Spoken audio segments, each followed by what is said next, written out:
What is up, my friends? Good evening to you all. Your weekend has now officially started, and I hope that life is treating you well. A very quick thank you to Carla Derbyshire for 2 months membership. Not only that, Carla, but thank you for the very kind comment as well. It's a lovely way to start the stream, being able to bring up a comment like this. Says, "Hi Craig, happy 2 months.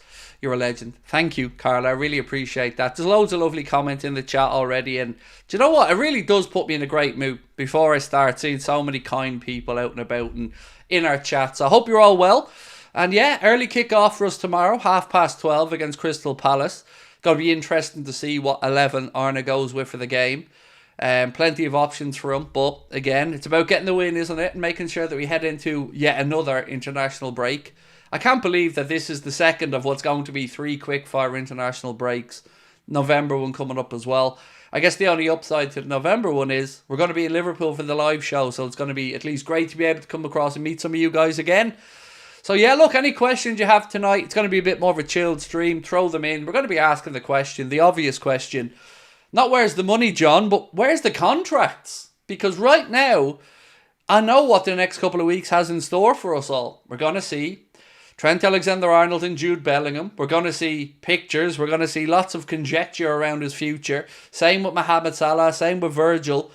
And we just want, as Liverpool fans, these to be resolved, right?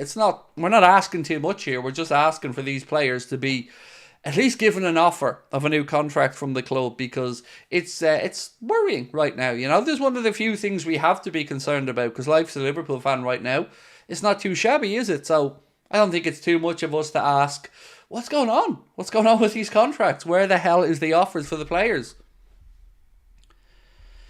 Carla, you're a United supporter, but you want to support me too. That's so kind of you, Carla. Thank you. Really appreciate you coming in.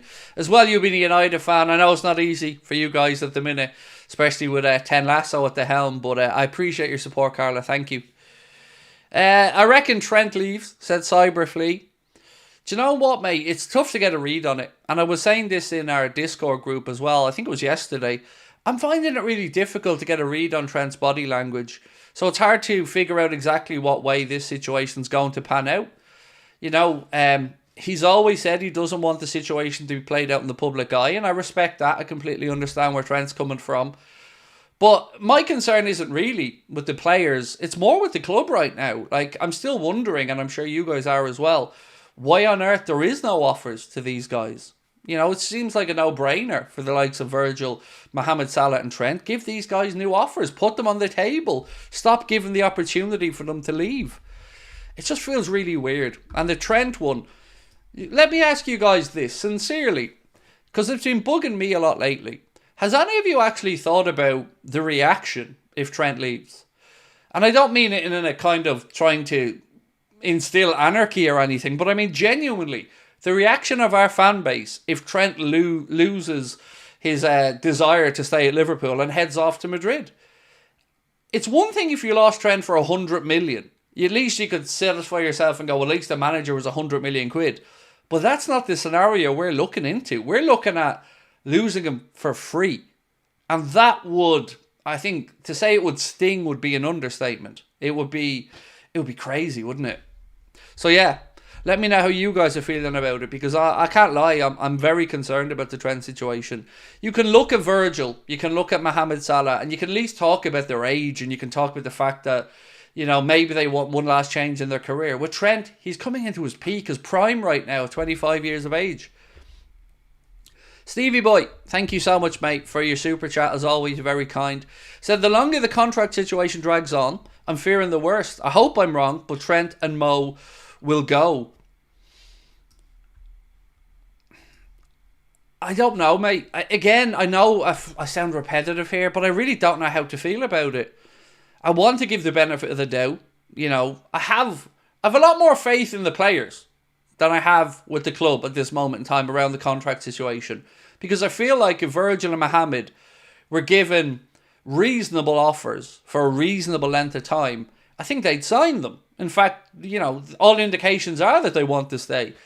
But the Trent one, it's just infuriating, the fact that the club have allowed it to develop. And I know we're banging on about it, but they're not exactly breaking the sound of, or breaking the speed barrier here, are they? The sound barrier to get these contracts sorted out.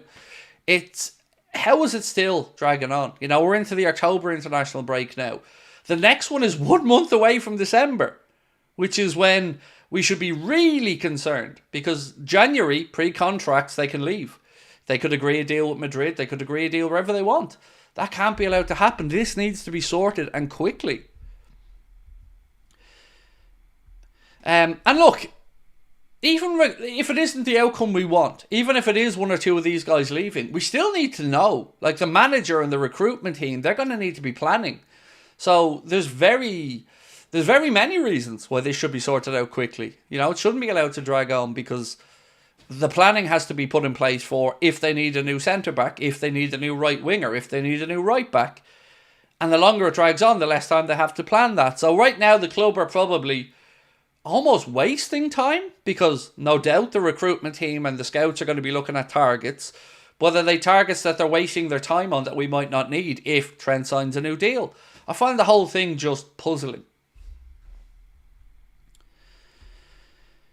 If he doesn't sign, it's on FSG, not Valium like we do, said Charlie Bradley. Do you know what, Charlie? What really gets me at the moment, mate, is like, I've seen a few things started to come out where people are almost vilifying Trent. And I find that really unfair, because to the best of my understanding, Trent hasn't refused anything because he hasn't been given anything. So, you know, it's very difficult to get on the players back in these scenarios when, to the best of our understanding, from Virgil's mouth and from Mohamed Salah's mouth, they haven't been approached by the club about a new contract offer. So right now, as fans, and as some of you guys are saying in the chat, it is squarely on the club. It's on the owners, it's on Edwards, it's on Hughes to get the finger out and get this sorted out. Eric Klassen, how are you, bro? Thank you, mate, for being with us as a member for a full year now. Thank you so much, bro. That's awesome. Which position would you strengthen at the minute? See, when I see ATM, the inner child in me comes out. Now, of course, ATM means at the minute or at the moment. But come on now. I'm a child. So ATM to me has a different meaning. But anyway, to get back to... I never go ATM, by the way. Never. I am central midfield. Easy. Central midfield, mate. It's got to be. Even speaking with David Lynch about this, it just feels like we're one injury away from a bit of a crisis there. The three that we have are brilliant. And, you know, Dominic Szoboszlai, Alexis McAllister, Ryan Gravenberch, they deserve every bit of credit and praise that's come their way. They've been remarkable. But they can't do it for 65, 70 games. There's going to have to be a time where we change around, where we bring in fresh bodies for a game or two, and I don't feel that comfortable about some of the options that we have to come in and change. So yeah, that's for me the one that I think is the most in need. Rusba, always lovely to see you. How is the lettuce holding up?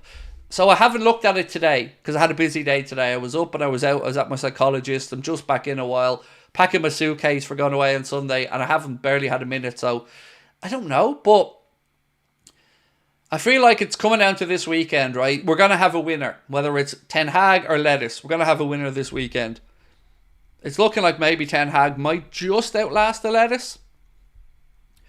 But we will keep you informed. Now, look, the good news is, well, even though I'm away next week, I do plan, Wi-Fi allowing, to do an interview with David Lynch over the international break while I'm over in Turkey. So, yeah, keep an eye out for a notification if that gets recorded. I'll let the Discord group certainly know anyway. Rob said, this is why I love this channel. I don't know the reason, Rob, but I'm glad you do. You know what? Some of my happiest moments on this channel, apart from watch-alongs and all, are sitting back and watching the comments. So I always sit here for at least 5 to 10 minutes before I start to stream, either listening to some music in the background, but mostly reading the comments to try and get a gauge of how people are feeling, and if anybody has any, birthday coming up or anything that's happened in their family, so we can chat about it. But it's the warmth and the friendliness to each other. How are you today? And now there's inside jokes with Dave and Mary, and I love sitting back and watching it and just thinking, wow, we've brought these people together. Like, the football club we all love has brought us all together, and it's awesome. It's so cool. Can you keep stroking the lettuce? You know, Dave, I break out in hives if I go near a lettuce. You know, it's just not right for me. Right, so Ian Matthews said, Trent, Salah, VVD, signed pre-contract with United, how would that feel? Well, I'm going to answer this honestly, Ian. It would feel like they're three idiots. Because why? Why would you go to United? So, yeah, it would be very... I'd be more concerned about their thought processes than losing them at that point. You know, if you leave us to get to Real Madrid, fair enough. But if you were to, in this instance, to go to Old Trafford, I mean, why would you be doing that now? That makes no sense. Alex said, Slot said today there might be news about the contract after the international break. No, he didn't. That's absolutely not what he said. He said, ask me again after the international break, is my understanding of it, Alex. So he's had this kind of on-running joke where he's like, it's going to be the same boring answer. And he said, ask me again after the international break. I think he basically means stop asking me. That's where I'm going with it. In a very polite way. I think Arna's just basically saying, look, this isn't down to me. You're going to get the same boring answer. You'll hear something when you hear something. So, yeah. One interesting thing, actually, have you seen who has recorded the highest top speed of any Liverpool player so far this season? I was very surprised to see the outcome of this, actually.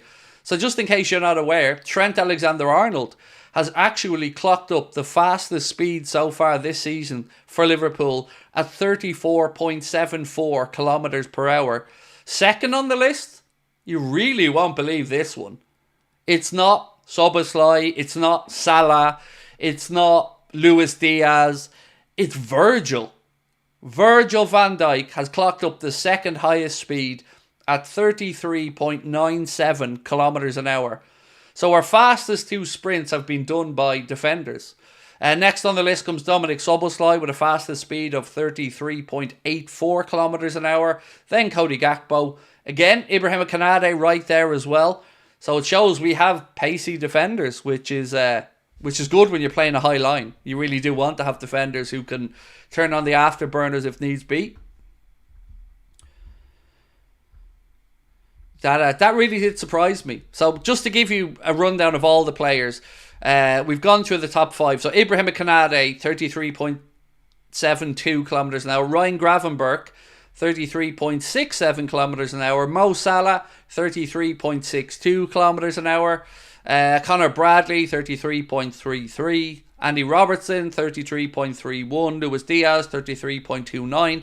Not much separating them. Like 1 kilometre an hour difference between Trent, who's our fastest, down there to Luis Diaz, who is the last name on this particular stat sheet anyway. Some surprises there. I would have honestly put my money on Szoboszlai. Probably would have put my money on Szoboszlai to be the fastest. Killian, how are you, bro? Welcome in. Mac is slow. It doesn't actually show Alexis's, on this particular graph, it doesn't show Alexis McAllister's speed there. It just gives, 1, 2, 3, 4, 5, 6, 7. It just gives the top 10. And remember, this is just the fastest they've peaked at so far this season. Boxing tomorrow night, Nick Ball. I know, and I'd seen, Alex, that Frank Warren said maybe an Anfield fight in the future for Nick Ball if he comes through, which would be great. You know, I've long been waiting to see boxing at Anfield, and I thought maybe we'd get it with the Smith brothers, but it looks like it'll either be maybe Paddy Pimblett in the UFC or maybe Nick Ball if he gets through this one. How's the fam? Good, thank you. Good, they're all here, they're all safe, they're all well. That's the most I can ask for. So yeah, all good, thank you. Right, any news on Chiesa? Is he on the bench tomorrow? It's looking doubtful. So Arna said in his press conference that he hadn't trained, but he might be training today. So this was 10:30 this morning when the press conference was on. So if he trained today, I guess there's a slight chance. But realistically, I don't think we're seeing him start tomorrow anyway. Best case scenario on the bench. So yeah, that's the latest on him from the manager. So he said in his press conference, hadn't trained last couple of days, may train today, but that's kind of where we're at. The players have been taking the Michael out of Dom for the speed on the football game, which overall is 69. Well, in real life, his speed certainly nothing to complain about. He's right up there in the top 5 for us. So there's been a bit of a transfer link as well to somebody who you guys have kind of helped me out on when I've asked about him, and that's Omar Mamouche of, I think, Frankfurt. Yeah, Eintracht Frankfurt. So Apparently, he said that he dreams of playing for Liverpool or Arsenal. Eintracht Frankfurt are not prepared to sell the forward in January, and he has a price tag of about 40 to 50 million euro for next summer. He's got 12 goals and assists so far this season for Eintracht Frankfurt. It's kind of a long-lasting link, this one. Omar Marmoush's name has been linked to Liverpool for a while now. And I wonder, I guess where I'm going with this is I'm going to try and tie it all together with the Darwin Nunez stuff, because there's a lot of stuff getting written at the minute that suggests we're not sure where Darwin's future is still. And I don't think the club are even sure what the future looks like for Darwin at the minute. You know, speaking to fans, journalists, everybody is kind of very unsure if we are going to see Darwin figure it out. Speaking about Chiesa, Slot said he hasn't trained the last few days. We have to wait and see if he can train today. Another comment from Arne Slot on the contract updates. He said, it's the same boring answer as always. If you ask me every 2 or 3 days, you get the same boring answer. Try after the international break.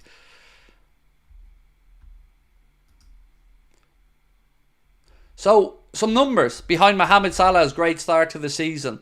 LFC Transfer Room, credit to them for posting this upset. 32-year-old Mohamed Salah's numbers for Liverpool this season are insane. Premier League, 6 matches, 4 goals, 4 assists. Champions League, 2 matches, 1 goal, 1 assist.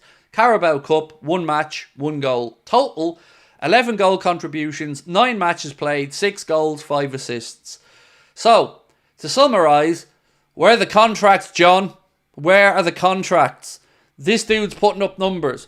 Virgil's putting up top-level performances. Trent's about to come into his prime. Come on, get it sorted. We need this to be sorted, because the longer it goes on, the bigger a distraction, a headache, a looming influence over the season it's going to have.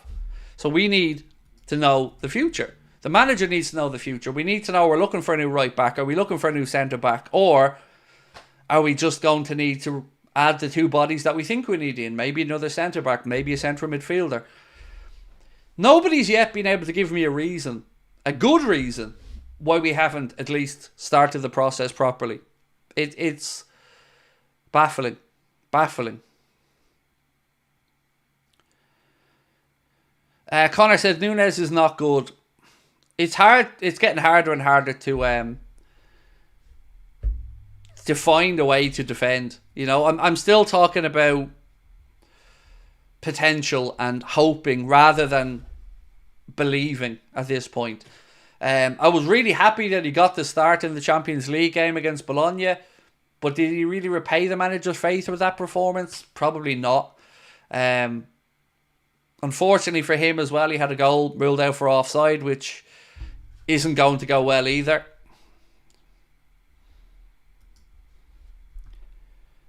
Nunez needs a worldie to find some kind of form. He needs something to spark, and it needs to be quick. Because I do think right now, it's one position we don't really have a nailed-down starter for. Or a nailed-down hero is probably the answer, the better answer. Because we have a lot of people who can do a job there, but you know, we're Liverpool Football Club. We've been spoiled with centre-forwards over the last 25 or 30 years. So, yeah, it's a tough one. Because the club have invested a lot of money into Darwin. So, if he doesn't succeed, you're going to probably lose quite a bit of money if you do move him on. And if you do move him on, what does an Arne Slot number 9 look like? What type of player? What are the attributes that he would want from his number 9?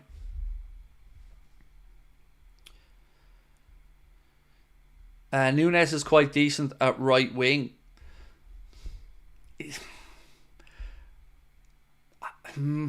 I get where you're coming from. I'd say more left, to be honest with you. But I don't know. I don't see him. I don't see him becoming a winger for us. I just don't. He was brought in to be a striker, and I don't see him on the wing, to be honest. But you know, if he was playing on the wing and scoring 15, 20 goals, maybe we'd have a different conversation. Maybe I'd put my hands up. But I just want him to be involved more. I want him to be contributing more. Like, I don't really mind who scores the goals for us, but I do want him involved in that process. Dave said, not happy with Trent's body language, looking like a petulant teenager. So, I struggle with the body language, Dave. I really struggle to get a read on Trent because the substitution at the weekend, he didn't do anything. Like, he didn't throw his arms up. He didn't chuck his shin guards at the bench when he was going off. But there was that pause and a kind of just a weird look on his face, I think, that made me feel like, is it better than the last time? Or, yeah, it's a tough one to get a read on because, you know, none of us know Trent personally. So we don't really know, you know, what pushes his buttons, how he's feeling. Yeah, it's a tough one. I can only say the same thing over and over again. I just feel as fans, clarity is what's needed here. We need to know what we're facing up to. Are we facing up to life without one of these guys? If so, well then who are we going to be looking at as a replacement? Because I tell you what, being really blunt about this, if we were to lose Mo, I don't have any faith that FSG are going to go out there and bring in somebody who can do what Mo can do. If we lose Virgil, I don't really have any faith that FSG are going to bring in another top 3 world-class centre-back. I feel like they'll do the cheap thing, which is look for somebody who might become a Virgil. But we went out and bought Virgil knowing what we were getting. So keep him, please. And that's horrible as well to say, because just have no faith in these owners really supporting the manager with heavyweight, top-notch signings. It always feels like it's either somebody who's on the cheap or somebody who has potential to become something. And that's okay when you're getting to a certain level. But again, these 3 players we're speaking of, if you take out Alisson maybe, they're the spine of that team. Virgil, Mohamed, Trent are probably the most important outfield players that we've got in the group. McAllister quickly becoming another one, and thankfully that's not a contractual headache for us at the minute. BK Karma said, I would keep him, go and play with the Samba boys. Not yet, state the pool. What's this about Darwin actually maybe being able to play? So Ian Doyle saying this as well, Mark sent it to me. Darwin Nunez provisionally cleared to play for Uruguay during next week's international break after an appeal from the Uruguay FA. So he was banned for 5 games. I think he served 2 of them. And now they've appealed at Uruguay, so that clears him to play in this round. Again, weird. The whole fucking situation. It's not giving us much clarity on what's going to be happening there. Is it last minute? Oh, all of a sudden he's cleared. Arne Slot probably would have been thinking about working with Darwin over the international break. And now, again, Uruguay have appealed, so Darwin's now provisionally cleared to play.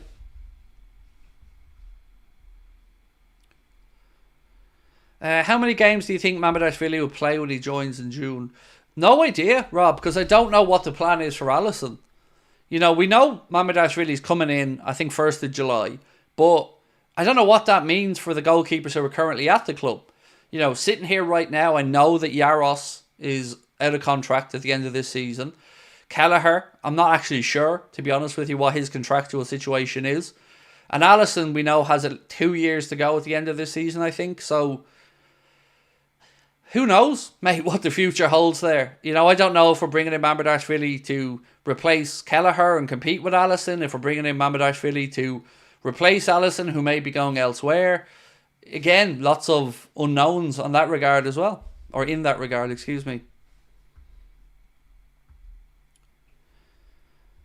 Hussein said, I love Trent, Szoboszlai, Salah, Robbo, etc., but no players bigger than the club. If we start pampering the players, we'll end up with the same situation. But again, I don't understand the narrative of pampering to players. In what way? I'm a little bit confused on this situation because I don't think the players have anything to be scapegoated for here that I'm aware of.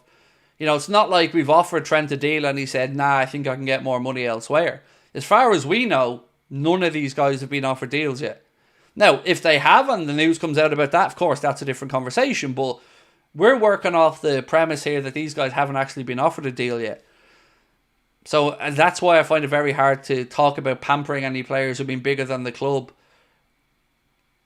You know, I try to put myself in their shoes as well and think, what would I want in this situation? Well, I'll tell you what, if I'm Trent right now, I'm feeling like I'm getting a payday from Liverpool. Really. I'm feeling like I can go in there and say, I want 350 grand a week, and I want a 5-year deal, and I want to be the captain after Virgil.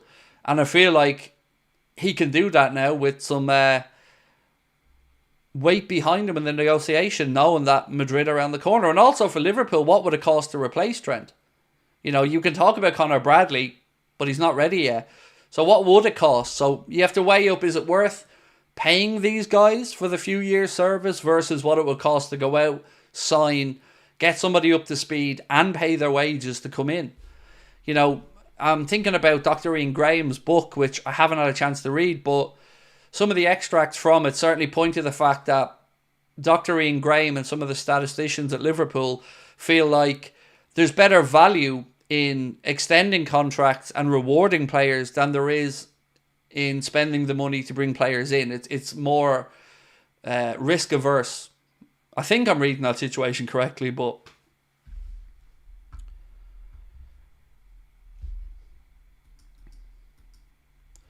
what's this one? So Kelleher's contract is to 2026. So what would he have 1 year to go then at the end of this season? So again, are we going to see Kelleher leave for free? You know, surely you're not going to let another player leave the club for free. So if Liverpool don't make a decision on Kelleher, you think they're probably going to end up getting a knockdown price from next summer with 1 year to go.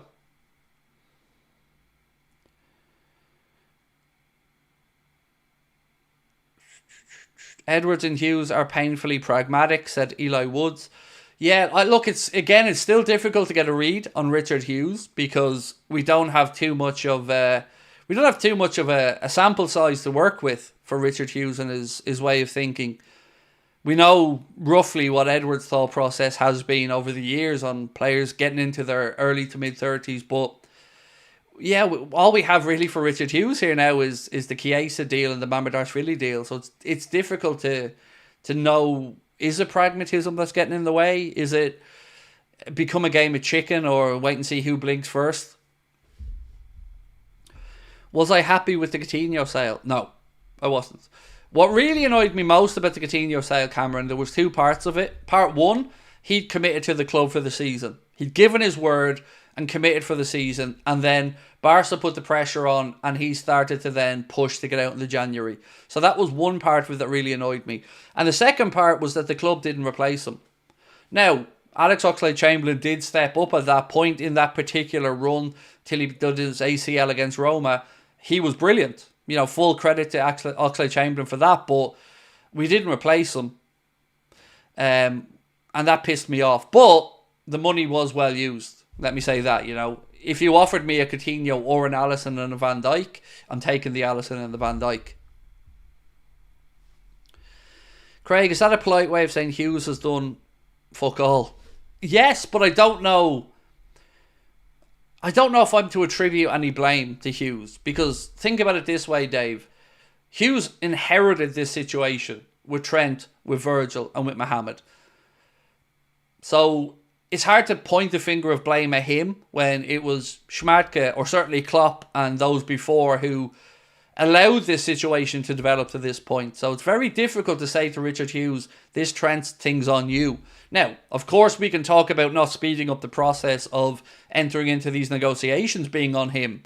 Absolutely. But the situation and the making of it isn't fair to talk about being his fault.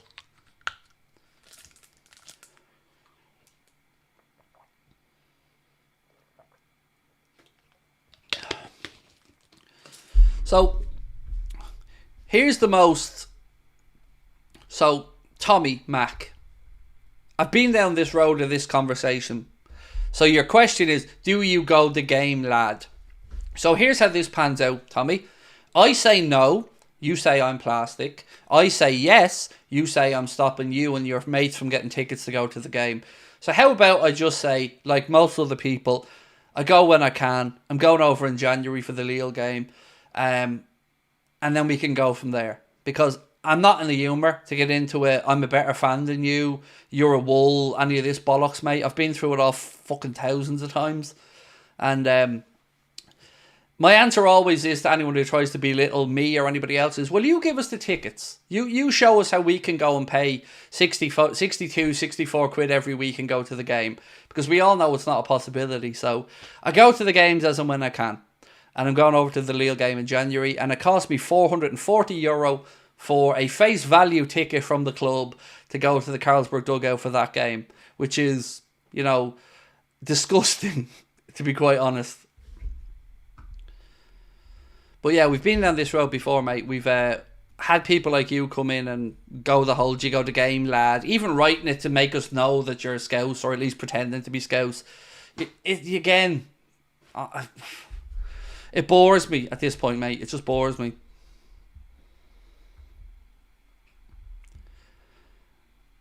My heart breaks for Darwin because I want him to succeed at Liverpool, said Daniel. So do I. I think it frustrates me because I know how good he can be as well. If Darwin hit a vein of form, I always viewed Darwin as a striker who would probably score in bunches rather than be prolific, like not Harry Kane as an example. Or I view as somebody who might go and score 6 really quickly and then maybe a few weeks where he's contributing but not maybe on the score sheet, and then he scores another bunch load of goals. So my expectations of him have always been a little bit more measured because of that. Sorry, just got to quickly reply to somebody here.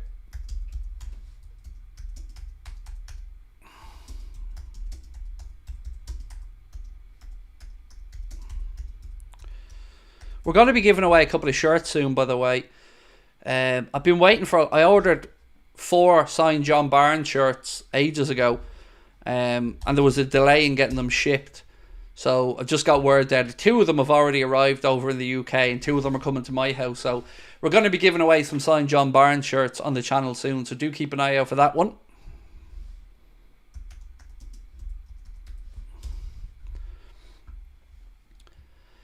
Andrew said, one day I'll get to Anfield. 26 years as a fan. I've not been yet, but I've idolised Liverpool since I was a kid. Unfortunately, my mates all support United. Look, I will always defend the overseas fan, mate. Always. Because I think it's lazy to blame, to ridicule, to undermine, to mock somebody who wants to make a pilgrimage, wants to get to Anfield once in their life maybe, lives in Australia, lives in America. The way I look at it is, I've had the pleasure of getting to know Aussies, Americans, Canadians, South Africans, and some of the sacrifices they make to watch games, getting up at ridiculous o'clock, going into work after no sleep. You all have my respect. And I think most reasonable Liverpool fans respect. It's the laziness of blaming us for everything that does my head in. Do you go to the game? Yeah. Well, then you're stopping me from going. Do you not go to the game? No, you're a wool. It's bullshit. It's lazy. It's like we get blamed on the atmosphere. Always. Go into any of the comment sections. Go into the Echo right now. Find an article about the atmosphere and look at the comments. Tourists. Nobody seems to have copped that. Over half the stadium, or probably more, are season ticket holders. Do they not account for the fucking atmosphere? So it's always we're ridiculed and had our fingers pointed at and undermined. But we can't win. So yeah, I'll always have your back on those things. Have you got any in a fat bastard size? They're signed, Dave. It doesn't matter what size they are. They're to go on the wall or in frames. They're not to be worn. So, to be fair, I bought them because the former Players Association, who sell some of these stuff, they were doing a really good deal on them. To be honest with you, I think we got them for about, I can't remember now. It's been so long ago, but I want to say about £89 each, something like that. So I bought 4 of them for the channel, and we're gonna give 3 away, and I'm keeping 1.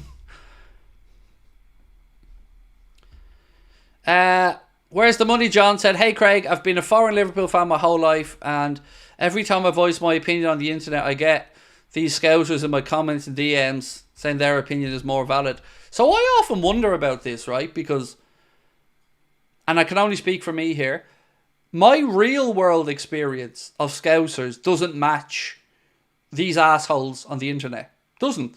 You know, if you go to Liverpool and you meet Scousers, they understand. They understand the city needs the tourism. They understand Liverpool's a global club. They welcome you in. Great sense of humour, very hospitable people. Sound salt of the earth. It only seems to be online where either people feel more emboldened to become an asshole or maybe are just pretending. And that's something I've tried to figure out over the years is how much of this anger towards us is real and how much of it is just somebody trying to feel better than you. And I think that's what it is. It's just, I want to feel superior to you and this is the way I can do it. That's what I've boiled it down to in my mind anyway. Mark, thank you, bro. Said, we have the best community in the YouTube land. Yes, we do. And it's because of yourself, Mark, and the moderators and the community who make it what it is, bro. So thank you for all you do. Craig, how will you sell? Sell what? What am I selling? I'm not selling the Barnes shirts. I'm going to give them away. If that's what you're asking. You know, I don't know how we're going to give them away yet. I haven't figured it out. But yeah, I bought them with the intention of giving them away on the channel. So I just don't know how we're going to do it yet, mate.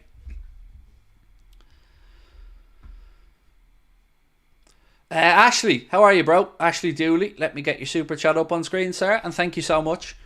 Said, hard to believe we're in October and no news on contracts of Mo, Trent and Virgil. Unlikely, but imagine losing all three. It could really happen. I mean, I've tried to weigh up every outcome, Ashley, in my mind, mate, from losing all three to keeping all three to various groupings of one leaving, two staying. And there isn't a scenario in that won't hurt if they're not all signed up. For me, anyway. You know, I'm going to be honest here, and I always try to be. There was a time, maybe midway through last season, where the idea of losing Mo wasn't as hurtful as I would have expected it to be. But as I've thought about it longer and longer, and of course as Mohamed has continued to excel as he has, I found myself thinking I was just wrong, quite frankly. I do understand the club's reluctance to go too long with the offers of length of term, but I certainly feel like a reasonable 2-year extension, which would be 2 years on top of the rest of this season, so it's almost 3 in total that they'd have left. I think that's reasonable, at least as a starting point for the negotiations, but I can't bring myself to consider losing all three, really. As I said at the start of the stream, I still don't know the reaction. Well, I think I do know the reaction, but I don't want to see the reaction if we lose Trent, because losing Trent for a pot of money is one thing. It's still going to hurt. But if you lost him for free, it probably opens up Liverpool to being ridiculed more than United for Pogba when they lost him. Like, it would be the height of embarrassment and the height of stupidity for the club, and all of our own making. It just feels a very difficult situation to box off mentally when we're constantly told how clever everyone is and how everybody has everything in hand and Liverpool leave no stone unturned. Well, then juxtapose that with no contract offer for a 25-year-old local fella. It just doesn't make any sense to me. Don't take it so personal, Craig. Local fan goes to the game every week, live 10 minutes away from the ground. It's the tourists with the GoPros on their head. We need tourism to be a big club. So you say don't take it personally, Liam, but you haven't been in our shoes, mate. Where if something's going well at the club, we get the blame because of the interest in the club and the tickets becoming more scarce.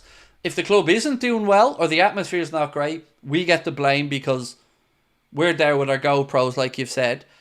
And we're a second-class citizen with regards to the supporters. So you can say to us, don't take it personally, but it is personal.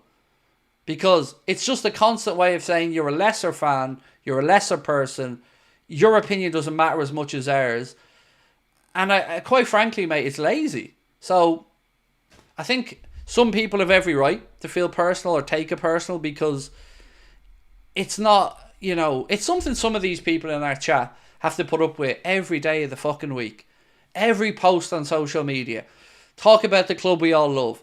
They'll write something. Somebody will then see they live in Abu Dhabi, Dubai, South Africa, and go, well, you wouldn't understand. You don't know. Never been to the game. Will you, lad? You know it, mate. So I feel like I've always tried to say, if we want to have a conversation about this, everybody needs to come to it realising that none of us are perfect. All of our shit does stink, and that it's no one person's fault for all the problems of the club.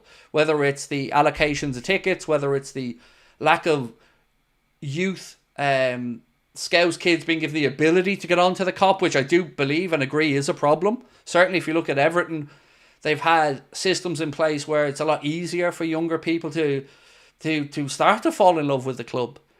I just don't like the vilification of any fan, one over the other, because there's no one solution to this issue. You know, it's an issue that is almost... Well, do you know what, Liam? I'll be honest, bro. It's been around my entire life. And probably yourself as well. As you said, you grew up 10 minutes from the ground. Even being able to get on a waiting list for a season ticket, it hasn't been attainable in my lifetime. It's tough. And when you hear Ian Ayre saying things like, well, we always want supply to outdo demand. We want that demand to be there so we can always sell out every game. Like, it's tough as a fan to sit back and think, are they doing this intentional? Because, you know, a lot of these debates are fan on fan because of a decision the club has made. I find the whole thing tough.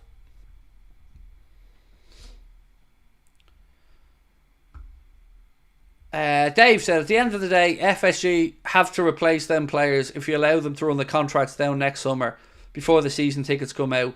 Exactly. Like, and what would that cost be? And secondly, do we have the belief that they'll do it? Because I tell you what, I don't have the belief that FSG are going to go out there and suddenly spend 200 million to replace Virgil van Dijk, to bring in that new midfielder that we need, to bring in the other centre-back that we already need, and maybe Mo or Trent. You know, you're leaving yourself a lot to do. We've just seen they can't get a central midfielder in 3 years. 3 years. And we haven't been able to sign one. So the idea of us suddenly being able to solve the conundrum of one of the best centre-backs in the history of the game, the greatest African footballer of all time probably, and one of our leading goal scorers, and an iconic young local lad who can do it all, it's a lot. And I don't have the faith in this ownership that they're going to replace those players with players of a similar calibre. I just don't.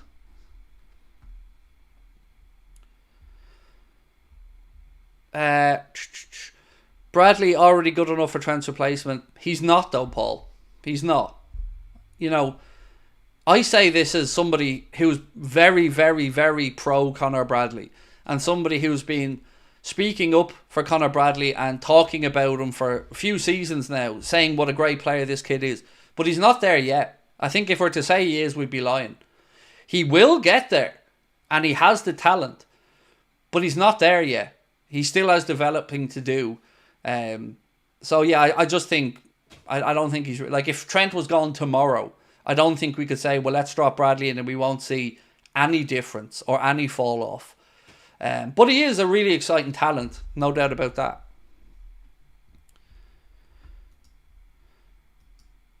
Scott Engerson said, still top my bucket list to go to Anfield someday.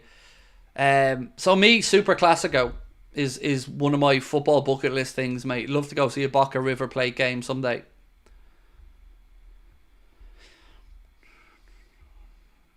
If I was a Liverpool manager, if you was Liverpool manager, what cups would I pick? I always want the Premier League and the Champions League. There's a two every season. If you win one of those two, no matter what else happens, I think you've had a good season.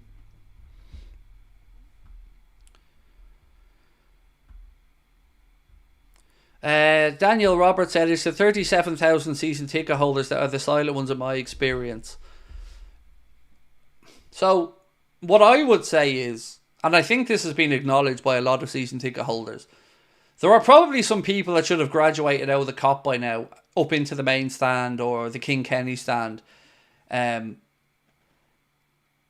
there is no one solution to it. You know, it isn't all non-locals. It isn't all locals. There's a lot that the club can do, I think, to improve atmospheres as well. I think somebody was saying to me, Fulham had I think it was Fulham, had like £1 a pint if you got there you were inside the stadium, I think it was an hour or 2 hours before kick-off. Pints were a quid a pint to try and get people in, to build up the atmosphere inside the stadium. And look, there's also the honest part about it to say you're never going to get the same atmosphere for Chelsea semi-final of the Champions League at Anfield as you will for West Brom in the League Cup on a Tuesday. You got to take that into consideration as well. It's like, yeah, some fans think is this a library, but you know, the fans can only work off what they're seeing on the pitch as well. The fans need something to sink their teeth into. And Jack raised a really good point, actually. And if there are people who are season ticket holders, I'd love your thoughts on this. Jack said to me one day, because Jack has an auto cup ticket, so he's able to go to the cup games, and he said, it feels like at times the fans are unsure what to expect from Arna now. Because with Jurgen, the way we played was all, you know, blood and guts, emotional, high intensity, 100 miles an hour. And that maybe the fans are still trying to figure out what the flow is like under Arne Slot, what constitutes an attack under Arne Slot. Just that there's some feeling where the fans are still a little bit unsure inside the stadium with what to expect or when to get behind the team, or I don't know, some unquantifiable feeling. So yeah, I'd love to know if anybody who goes to many games would have a thought process on that one. You know, is there something to be said about the style of football maybe with Arne being a little bit different to Jurgen, and maybe that not getting people as excited maybe emotionally.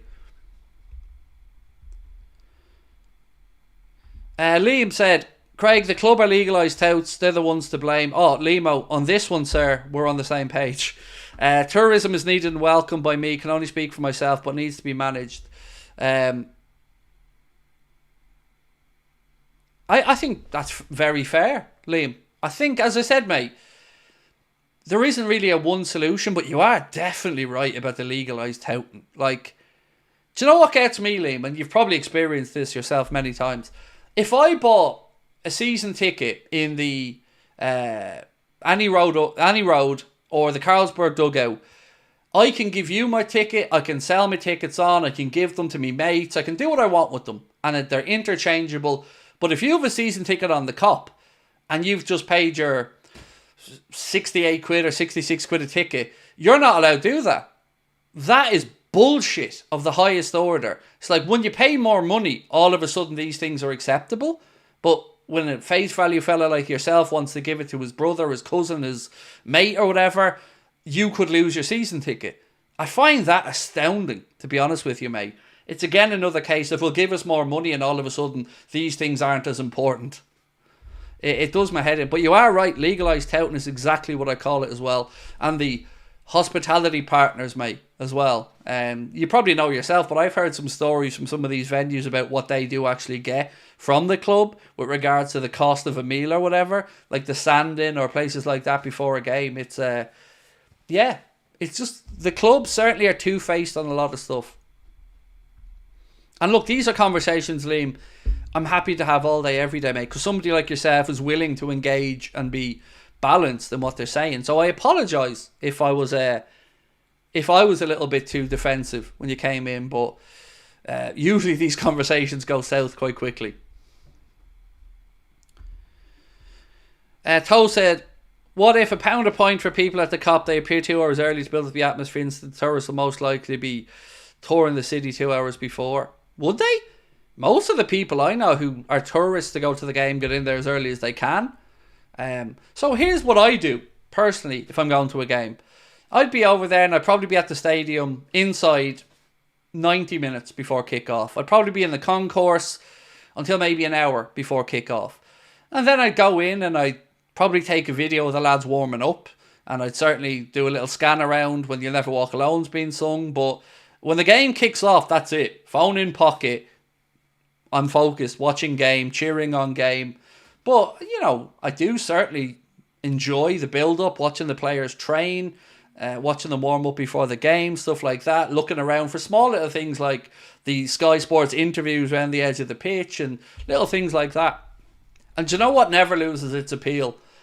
Walking up the steps, whether you're on the Cop or whether you're wherever, And as you walk up the steps, first you see the lights. So you get a little... And then you see the pitch.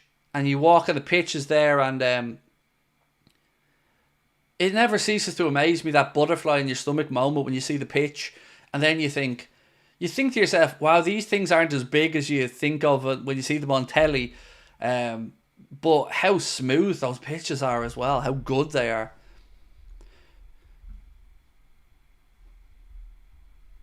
Where was Liam? I seen a comment there from Liam a second ago. Said Liverpool build on integration, mainly Irish. Don't class the Irish as tourists, more Irish in towns and Scousers. Certainly we've certainly populated quite well over in Liverpool, Liam. I've been a Liverpool fan for a few years now, said Manic Man. And I'm yet to go to a game. I've looked for tickets and they're like 200 quid per ticket. How do they always sell out the stadium at that price? So the only way me and Connor could get tickets to go to a game was by going in and buying a hospitality ticket, because it's the only way we could get a ticket. And I don't like paying touts. I don't like paying travel companies to mark up and some of the other disgusting shit that I've had to do over the years. But for us, it was £380 per ticket for the Carlsberg dugout, for the very, very, very, very, very far side, down by the Kop, on the very right wing of it.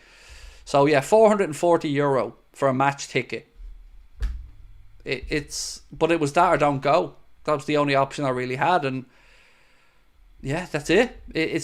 Sometimes you can be lucky, sometimes you can meet a person and either can sort you out or you can get a face value ticket, but it's really difficult. Was the hospitality aspect any good? I haven't been yet. I'm going in January. So I've been to Anfield many times, but this would be my first hospitality. And look, I say hospitality, again, I feel like that word's been fucking glorified here. You basically get a free programme, you get a bit of street food or something and a few stalls in and around it, and you get to watch the game from a middle tier. I'd much rather just pay 70 quid or 68 quid and just go sit in the upper main stand or something like, but yeah. So no, I wouldn't say it's worth it. Josh got 4 tickets for Oasis in Toronto. Nice. One of them for me, Josh, is it? I'll fly over and go to Oasis with you in Toronto, mate. What game are we going to see? We're going to see the Lille game. Yeah, it was a toss-up between the Leverkusen game. They were asking too much money. I think it was £690 for the Leverkusen game, if my memory's right. I could be wrong on that, but it was certainly more expensive than the Lille game. So it was a toss-up between the Lille game and the Bologna game that just happened, so we decided we'd go after Christmas.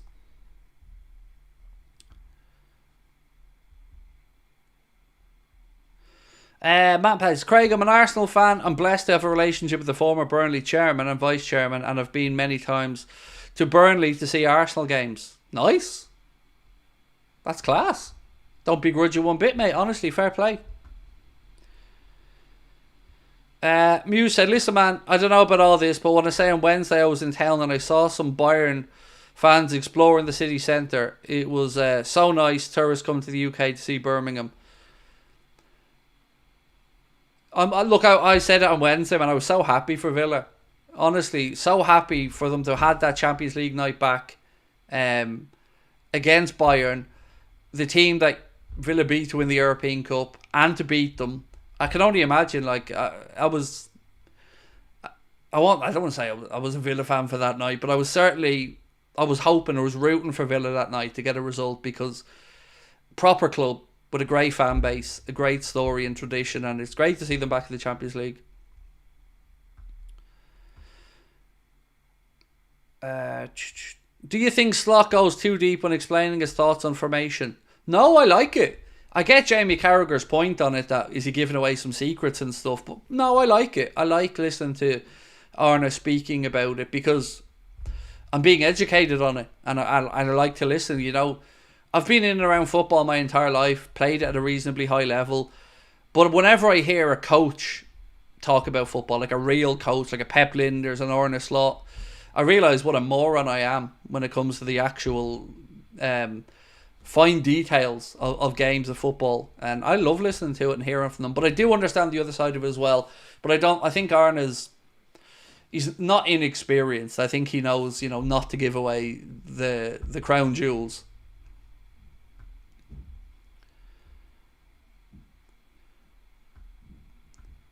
Rig looks good, a young Jordan Henderson. So I was speaking with David Lynch, actually asking about Chris Rig as well, and I was speaking with Jack, who I think Jack said his girlfriend's mother's partner was a Sunderland season ticket holder, and Jack's been a couple of times to watch Sunderland. He said Chris Rig looks the real deal.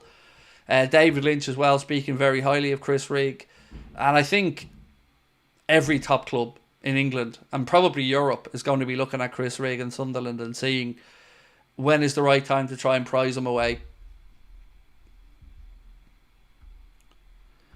Ben Richardson said, I went to the Anfield for a tour last year.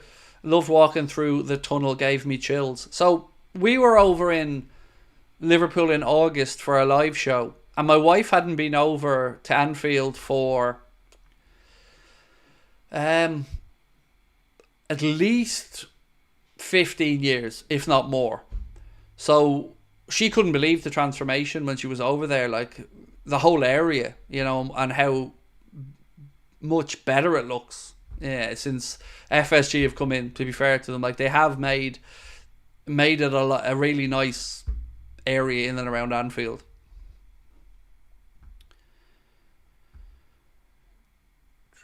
Speaking of Villa, did you see Duran's comments on watching Liverpool matches because of countrymate Lucho and getting inspiration from Divock as a super sub?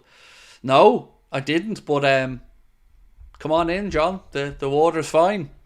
He's looking like he came in from the MLS as well, right? I'm sure somebody told me he came in from the MLS. What a season he's having. Really, Unai Emery has some real first world problems there, doesn't he, for his attackers, Watkins or Duran, two very good players. Crispy Shaw said, it's a good start to the season, but even after the Palace game tomorrow, we won't have played a team in the top 9 yet, so I would expect us to be near the top. Yeah, look, we've definitely had a kind start to the season fixture-wise. And you're right, there's definitely bigger tests to come in October, November time. But you still got to get these wins under the belt. And I guess for Arne Slot, as he's still trying to figure things out and get to learn and understand his players more and more, he getting these early points on the board, and no harm with them anyway. But you are spot on. You don't want to be getting ahead of yourself too early.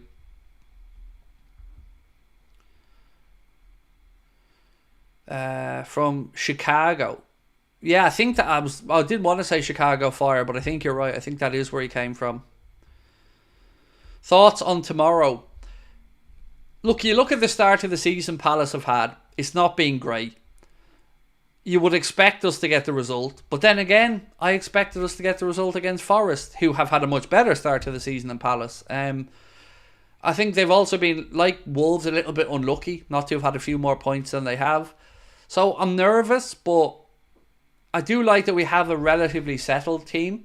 If he sticks with what we know, you're probably going to see Robbo on the left, Trent on the right, Canade and Van Dijk, midfield trio as we know, and then it'll be a question of who's through the centre and does he stick with Diaz or put Gakpo on the left. So I think, 2-0. I'm going to stick with my 2-0. You're going to the match, Rachel? Nice. Enjoy. 2 early starts for me next 2 days. Obviously the watch along tomorrow, and then we're off to Turkey on Sunday, so an early start for that one as well. So yeah, predictions. Give us some predictions for the game. I'm sticking to my 2-0, but I'll take any win at this point. Do you think Bradley should soon get a start? I have to say, in the couple of substitute appearances I've seen from him this season, I've not been blown away. There's certainly been a couple of mistakes that have crept in at times, so that's what I was saying earlier on. Bradley is great prospect, but he still does have a bit more development to go through. So Matthew's going 3-1, Scott's going 3-0, Anthony 4-1, Colin 2-0, David 2-1, Mo Salah 4-0 or 3-0, Toes 3-1, 2-1, Dylan 3-2 Palace. You've ruined me holiday there, mate. If I'm going away, I say holiday, it's more of a work trip, but you've ruined me break. Yeah, you don't want to go. I hate going into an international break off the back of a crap result. That's why it was lovely going into the last one after whooping United 3-0.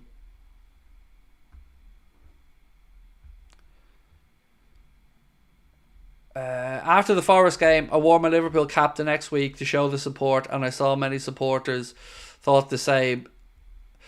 Look, I just hope we get through it tomorrow, because what has he had now? 8 wins in his first 9 games. If you can make it 9 wins in his first 10 games, you know, we know if we win tomorrow, no matter what happens, we're going into the international break top of the league. And it will change, I'm sure, as the season goes on, but we still get that 2 weeks of satisfaction, you know, because it's a long 2 weeks over that international break. Ben said he's working tomorrow, but he's wrangled a 2-hour break to watch the game. Nice. Well played to your boss as well for working with you on the 2-hour break.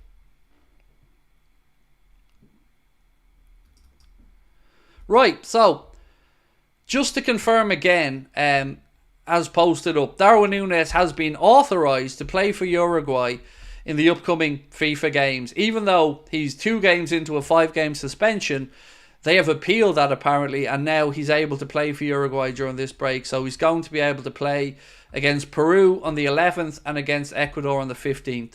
So he will be away for this international break.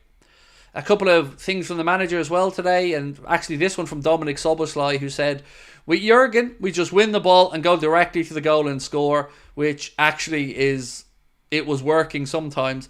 But the difference now is that we have more of the ball and we're more calm and just build up from behind. So talking about a bit more of, I guess, a structure under the way Jurgen's building up the attacks. Also speaking about the difference between Jurgen and Arne Slot, Dominic said, Jurgen was probably the 12th man on the pitch, so if he could, then he would run onto the pitch and make some tackles. The coach, Arne, is more calm and he knows what the plan is, and it's going to work out somehow. So definitely feels like Arne is a bit more measured, a bit more composed, but I wonder once he gets his first taste of being shafted by the PGMOL, whether we'll see a reaction from Arne or not. Because we haven't seen him lose his temper yet. It's going to be interesting to see when he is frustrated how he reacts. Irfan said, Craig, those half 12 games are half 6 games for Irfan. Wow. That's early. That's an early start. 3-1 Liverpool, said Wade. Mo Salah, Jota on the score sheet. 1:30 a.m. game tomorrow for Defacement Network. See, I'd love that. 1:30, perfect. That's why I like the NFL. The NFL Monday night games and the NFL Sunday night games, and Thursday, they're right up my street starting about 1 a.m. That's perfect Craig time. That's peak time for me. Cohen said, Craig, don't get me wrong. I'd love to see us top of the league for the international break, then come back and beat Chelsea in a thriller. Yeah, that's going to be a proper test. You know, Chelsea are building up a bit of momentum at the minute. Certainly scoring a bag full of goals. Cole Palmer looking like phenomenal. Again, they got a win in the Conference League the other night, 4-2 I think it was. So yeah, they're going to come into the game confident, and it's probably the first big test we've had this season. Certainly you could say United, but look, let's be honest, United are just not very good. Which is why I was so angry last year that we didn't beat them once. I could not believe we played them 3 times and didn't beat them, because they're not very good. Ben said, some credit has to go to Arne, as following Jurgen isn't going to be easy. Do you know what? I've loved how he keeps referencing how good a squad he was left by Jurgen and how fortunate he is to have walked into that situation. And it is an unusual situation. Normally, like let's say Ten Hag got fired. Well, you've lost some of the dressing room, or the club don't like the decisions you're making about team selections or whatever, or the work you've done in the market.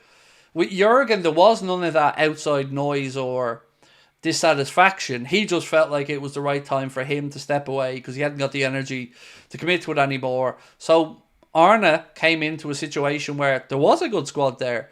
And I love that he keeps praising Jurgen for that, and hopefully he can continue to put his stamp on the squad over the course of the season. And I really just am I'm very much behind him, and I really do want him to do well. Do you think we can pull through those brutal fixtures till December unbeaten? No, I don't. Let's be honest. There's probably been a couple of games so far this season that if we were playing an Arsenal, a City, a Spurs, a Chelsea, we probably would have got beaten. And that's okay. You know, you don't always have to play your best to win, but we do have to lift up our levels, because let's take the game against Bologna the other night as an example. There was 15-20 minutes of that game where we were unplayable. We were just phenomenal, just amazing. But we didn't finish the job off. And that is something we have to figure out. I think we've started games too slowly at times this season as well. We need to figure that out. We can't be taking 20-25 minutes to ease into a game. So these are little things that I want to see improvements on. But no, I don't think we'll go unbeaten to December. I'd love to be wrong, but I don't think we will. Craig, the Lettuce is going to win after that Villa game. I cannot see how they don't get beaten by Villa. But it would be the most United thing in the world, wouldn't it, for them to go and win? Yeah, Villa are just a better team, a better coach team.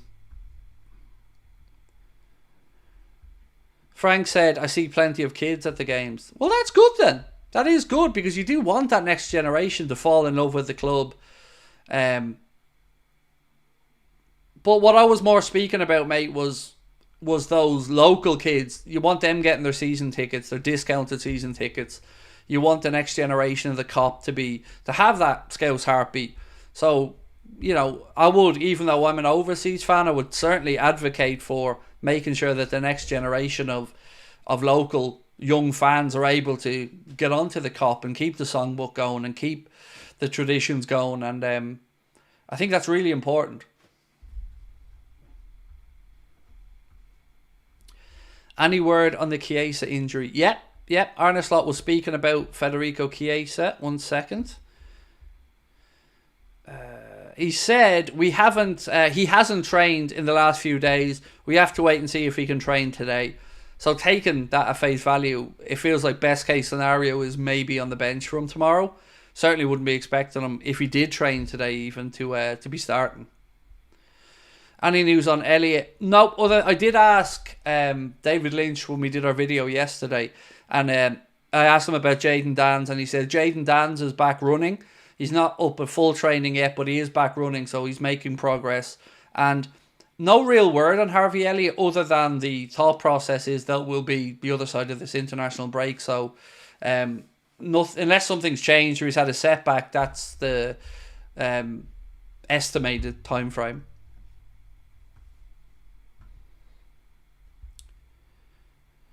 Craig, seeing Bruno get 2 red cards in 2 games just gives me so much joy. And he has the chance here, fan, to get the hat-trick.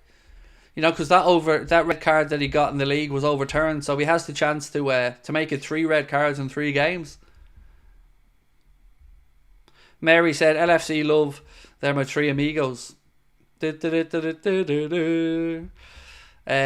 still haven't seen Bruno's challenges, actually, for the yellows that went to a red. I've never paid any attention to it. So, actually, I want to just remind everybody, you want to come and see us in Liverpool? This is probably going to be the last show we do until maybe, I'd say we'll probably have a summer show next year in Liverpool. But after this one in November, I can't see a time frame where we'll get another one in before May or June. So if you are going to, and I do hope to do 2 or 3 a year in Liverpool. I mean, I felt really at home over there for the show. I love the venue, the Hot Water Comedy Club. They're sound people over there. The audience is class. So yeah, we're hoping to make it a 2 or 3 times a year thing, but this one will probably be the last one to May or June. So if you can come along, it's an all ages event. Everybody's able to come, and we'd love to see you on the night. You can get your tickets with the link at the top of the chat. Wes Roberts, thank you, mate, for upgrading your membership as well to Anfield Agenda Ultras. And those of you who came to our last show, we're ratcheting it up a notch for this one. So we're going to have the stand-up comedian again, but we've put a musician with us this time to get the atmosphere up as well a little bit higher before we start. Benjamin, always lovely to see you, my friend. Thank you so much for your super chat. Said, what do you think, Craig, around these sly digs about Kloppo tactics by players? And I'm interested in how Slot seems to keep players fit. So, I guess it's how you interpret the comments. It's very hard to judge, for me, to judge from written quotes on if they are meaning to have a sly dig or not. I need to see them. I need to read the body language. I need to see the context of how the conversation came about before I could really rush to a judgment. Certainly, if you look at it from a factual perspective, I don't think they're saying anything that isn't true. There is a difference to the directness maybe under Jurgen versus the more measured balance build up under Arne. I haven't looked at any of them and thought they were digs at Jurgen personally, but it is so difficult, and I've made so many mistakes, mate, interpreting written comments, as you see here week after week. It's tough to get the balance right without seeing the person and knowing the context of the conversation. Rachel, thank you, my friend, for gifting a membership. You're always so kind, and sending love to you and James.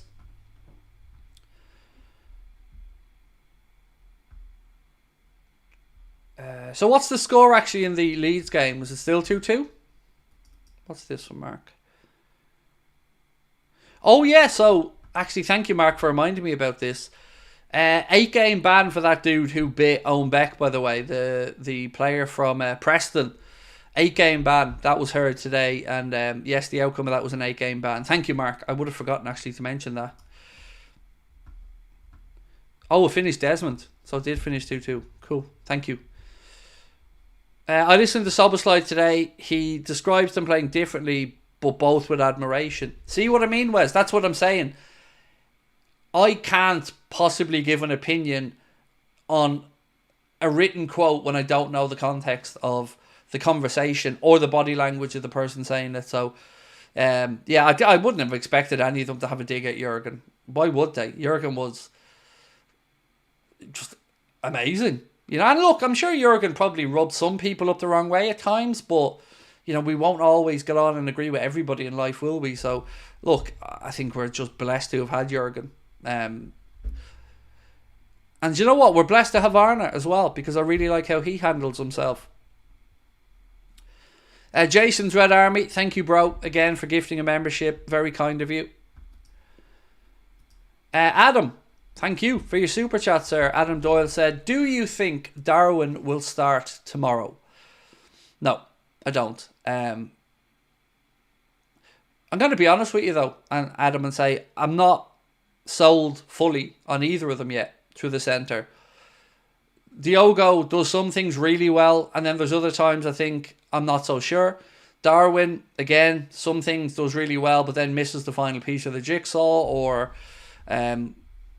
starts his run a little bit too early and another frustrating offside. So I still think somebody has the ability to convince the manager or to nail down that position for themselves as a starter through the middle.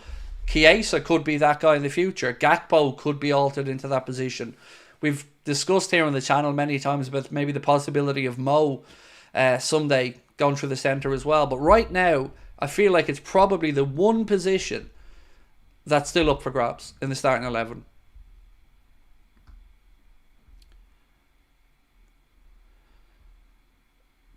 We're only one like off 300, by the way. So if you haven't dropped a like, folks, please do. Do you have any news if Luis Diaz will start or not? Look, if you're looking, I don't have any news on it, but he's certainly been the go-to. You know, Arne has a fairly settled team at this point, rightly or wrongly, because there will come times where he's going to have to start mixing that up a bit more, but it feels to me like we can nearly name 9-10 of the starting 11 most weeks, and it'll come down to either does he rotate Gakpo for Diaz, or will he go for Jota or Darwin through the middle. Grim Reaper said Diogo is much better finishing than Darwin, but I'd still say he's the perfect super sub. I'd have Darwin starting for the chaos making. Diogo, I would probably agree with you overall on his finishing, but there's been a couple this season where he's missed some chances where he didn't even make the keeper work in a pretty good area. But more often than not, yeah, I agree with you. I think Diogo is a bit of a sharper finisher. And also, he's very good aerially for such a small man compared to the centre-backs in and around him. Craig, thoughts on Hendo coming back to the AXA? Not going to lie, I found it quite emotional. I've heard of it, but as I said today, I've been really busy, so I haven't had a chance to see it. Look, as a former Liverpool captain, he should always have the right or the ability to drop in and around the club or the training centre. You know, we can all have our own opinions of how he left and how you perceive that. It pissed me off. I'm not going to revisit that and say it didn't, but he is still a Liverpool captain who's lifted a league title and a European Cup and deserves that respect and that acknowledgement as a captain. So yeah, no issues with Hendo being back in and around.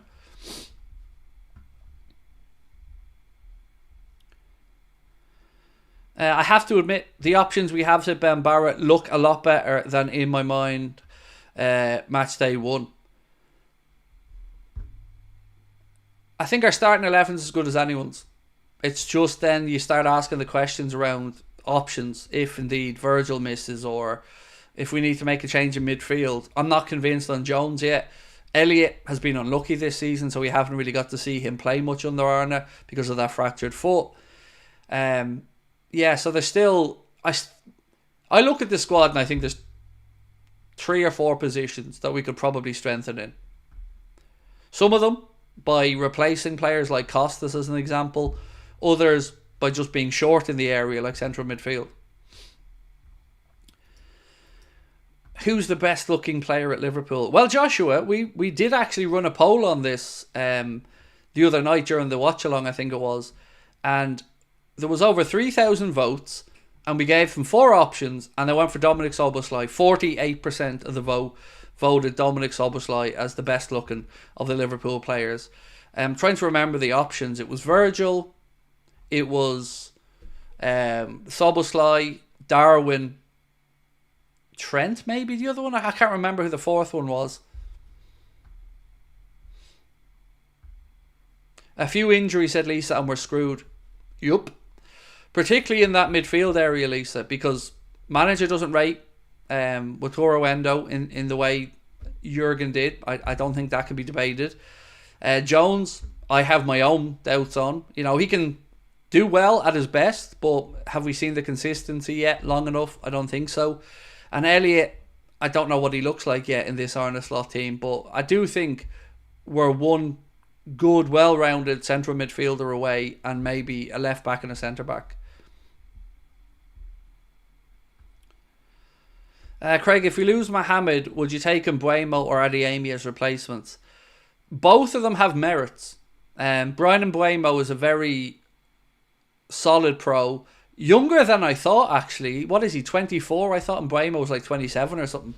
So, hard-working, honest, scores a few goals, can absolutely understand why somebody would make that suggestion. Adeyemi, jury's still out for me. Got a hat-trick midweek, but is also now out, I think, with an injury. Looking really good for Dortmund this season. Showing the promise that we all knew was there when he joined from Salzburg.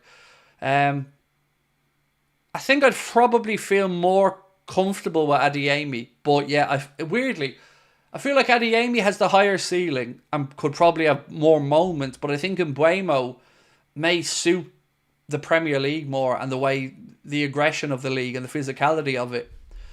But I'd probably still go Adeyemi if I had to pick one of those.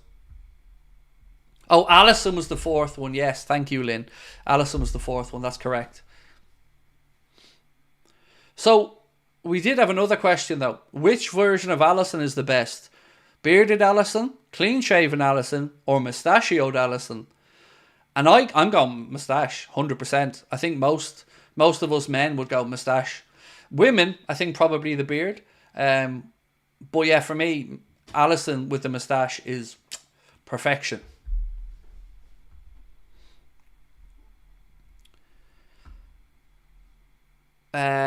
Ali said, Mbeumo is like Salah at Roma. I think he's got a bit more physicality than Mo maybe. But look, he's a good, solid pro and doing very well for Brentford. K-Play said, Craig, when you get the chance, look at the goal Sunderland just scored right at the end of the Sunderland versus Leeds game. Funniest goal I've ever seen. Absolute howler. From Meslier. because he has it in him. I haven't seen it, but I'm guessing Meslier probably shit the bed again. He's a weird keeper. You know, I don't know if it's something they do in France, but he reminds me very much of Spurs' former keeper in that he can be a man of the match, he can make an amazing saves, and then he can do stuff that just leaves you shocked at how poor a decision it was. Yeah, he just defo reminds me of Spurs' old keeper. Rachel wants bearded Allison. See, I did say I think the ladies will go for bearded Ali. No beard Allison is hard to get used to. It is. It doesn't look right, does it? It just doesn't.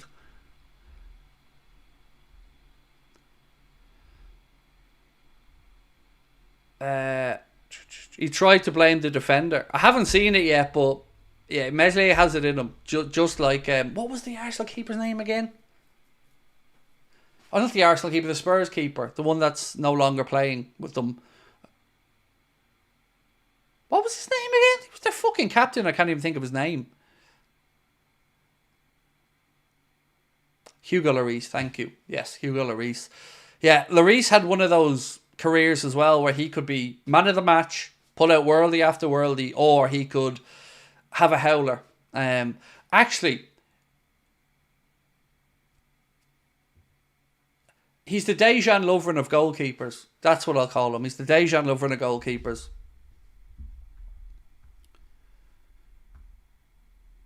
It's definitely going to be on the blooper tapes. I'm sure I'll see the highlights of it tonight on Sky or something. Right, ladies and gentlemen, I'm going to say goodnight to you all. I'm going to go and grab some dinner and get ready for tomorrow. So I will see you guys 11:30 for the watch along tomorrow morning. I'll probably be back on tomorrow night as well, but I'm heading away then on Sunday. So tomorrow's the last day of live content for 8 or 9 days. So I do hope I see you guys for the watch along. And thank you to everyone that's joined us tonight as well. Don't forget to drop a like, hit that subscribe button if you haven't done so, and enjoy your weekends.